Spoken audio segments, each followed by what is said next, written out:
पाकिस्तान की सरबराही में larger bench यकम जून को समाप्त करेगा। सुप्रीम कोर्ट ने फरीकैन को नोटिस जारी कर दिए हैं। सुप्रीम कोर्ट ने 8 मई को केस 3 हफ्तों के लिए मुलतवी किया था। आपको अपडेट करेंगे।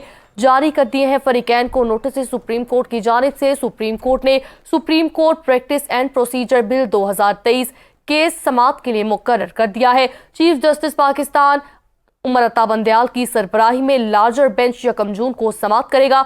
सुप्रीम कोर्ट ने फरीकैन को नोटिस जारी कर दिए। सुप्रीम कोर्ट ने 8 मई को केस 3 हफ्तों के लिए मुलतवी किया था। अब इस केस की दोबारा समाप्त होगी।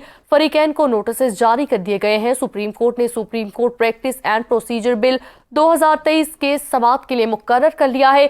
इससे पहले 3 हफ्तों के लिए समाप्त को मुलतवी किया गया था। चीफ जस्टिस पाकिस्तान उमर अता बंदयाल की सरबराही में लार्जर बेंच यकम जून को अब इस केस की समाप्त करेगा। सुप्रीम कोर्ट ने फरीकैन को नोटिस जारी कर दिए हैं। इससे पहले 3 हफ्तों के लिए केस मुलतवी कर दिया गया था। सुप्रीम कोर्ट ने फरीकैन को नोटिस भी जारी कर दिए हैं। इससे कबल 3 हफ्तों के लिए समाअत को मुलतवी कर दिया गया था। आपको अपडेट करेंगे। चीफ जस्टिस पाकिस्तान उमर अता बंदयाल की सरबराही में लार्जर बेंच यकम जून को समाअत करेगा। सुप्रीम कोर्ट ने supreme court practice and procedure bill 2023 के समाअत के लिए मुकर्रर कर दिया है। आपको अपडेट करेंगे। 8 मई को केस की समाअत पहले 3 हफ्तों के लिए मुलतवी हुई थी।